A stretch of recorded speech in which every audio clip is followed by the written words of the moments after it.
Okay, take a seat, please.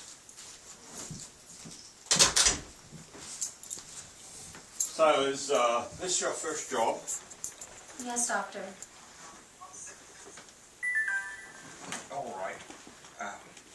Here. I'm going to ask you a few questions, okay? Write them down. In English, please. Who was your father? Now, put that at the head of the page, okay? And now, reply immediately underneath for quick reference. I have no idea who my father was. I'd better be frank, Miss Barclay. I can't employ you if you're in any way miraculous. It would be contrary to established practice. You did have a father. Oh, I'm sure I did. My mother was frugal in her habits, but she'd never economize unwisely. If you had a father, why can't you produce him? He deserted my mother many years ago. She was the victim of an unpleasant attack. Was she a nun? No, she was a chambermaid at the station hotel. Station hotel. Could you pass me that large leather-bound volume there? I want to check your story, okay? Now, to safeguard my interests, you understand, right? Okay. The Station Hotel. Ah, here we are. Here we are. It's a building of small architectural merit, built for some unknown purpose at the turn of the century. It was converted into a hotel by public subscription. Ha, ha. I stayed there once myself as a young man. It has a reputation for luxury which baffles the most undemanding guest. Your story appears in the main to be correct. This admirable volume, of course, omits most of the details, but that is only to be expected in a publication of wide general usage.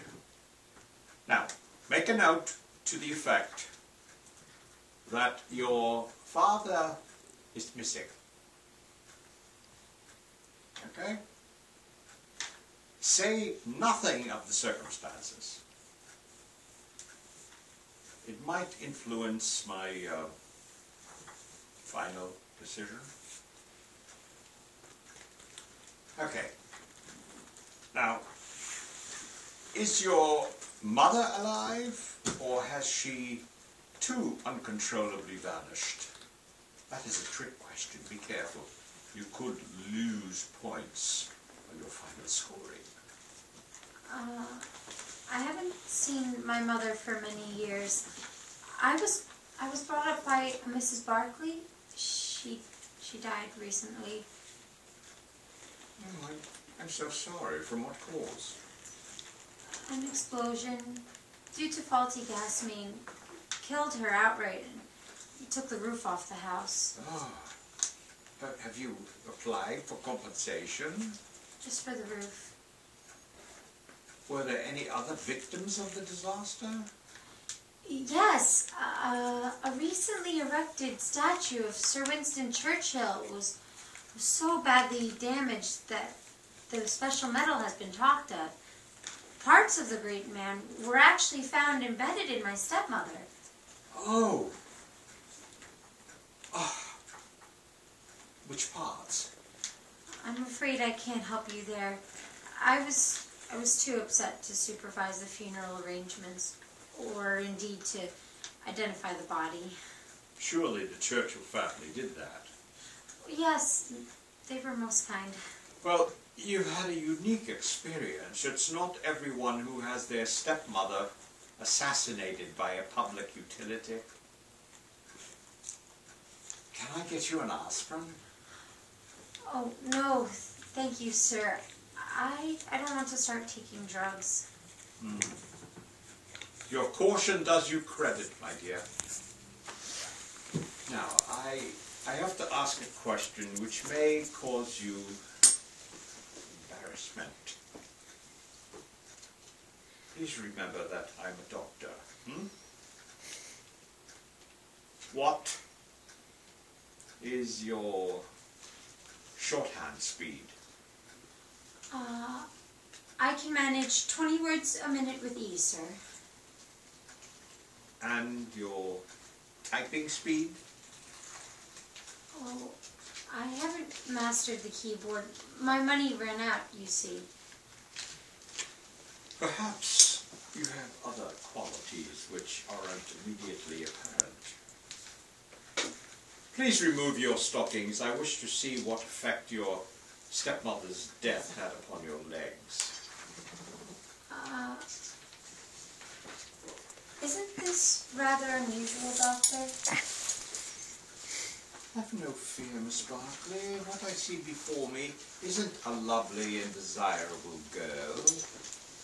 It's a sick mind in need of psychiatric treatment.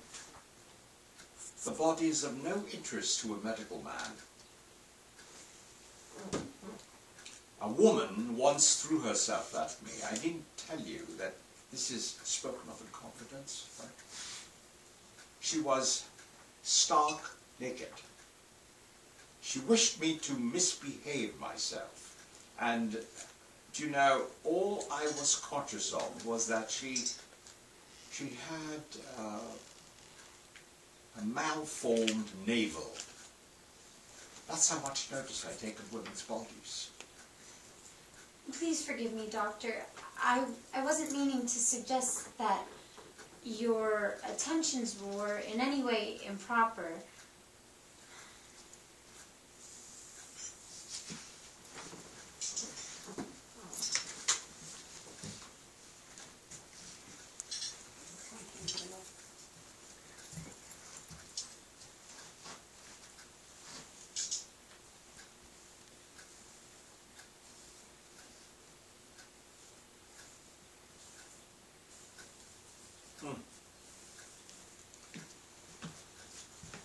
Just as I expected.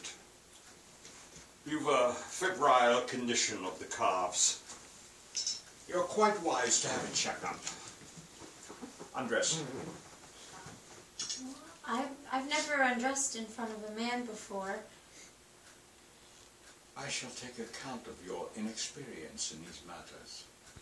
I couldn't allow a man to touch me while I was unclothed. I shall wear rubber gloves, Miss Barclay.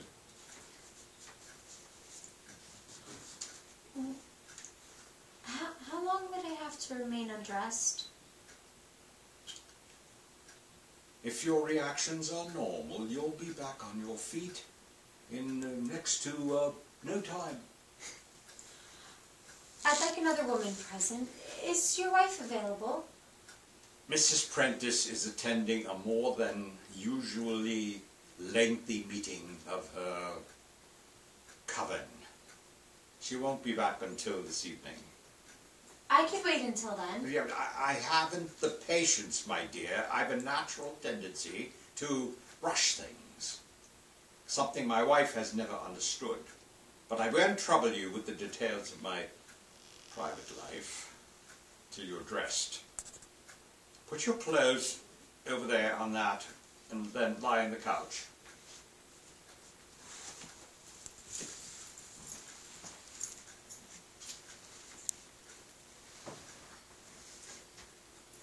What is Miss Prentice like, Doctor? I've heard so many stories about her. Well, my wife is a nymphomaniac. Consequently, like the Holy Grail, she's ardently sought after by young men. I married her for her money, and upon discovering her to be penniless, I attempted to throttle her, a mental aberration for which I've never forgiven myself. Needless to say, our relationship has been delicate ever since. Poor Dr. Prentice. How trying it must be for you. I wish there were something I could do to cheer you up. Well, my dear, if it'll give you any pleasure, you can test my new contraceptive device. I'll be delighted to help you in any way I can, Doctor. Good. Lie on the couch with your hands behind your head. Yes, and think of the closing chapters of your favorite book of fiction. The rest will be left to me.